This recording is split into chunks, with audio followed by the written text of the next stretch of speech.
How to fix Zangi not receiving messages. If your Zangi isn't pausing with the new message, it can be frustrating.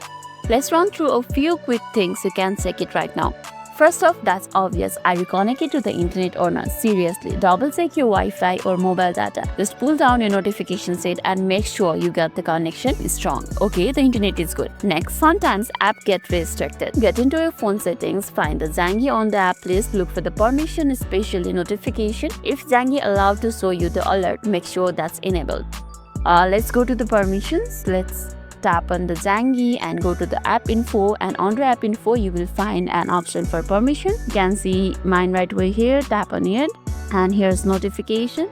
Tap on it and you can see all the Zangi notification is on. So this thing is okay. And while you are there, check your battery or background restriction for the Zangi. If they are too strict, your phone might be stopping Zangi from receiving messages when you are not actively using it. Try setting it to unrestricted or optimized. It's still no luck. A simple restart often fixes the word glitches. Close the Zangi app completely, then open it again. If that doesn't work, maybe restart your whole phone.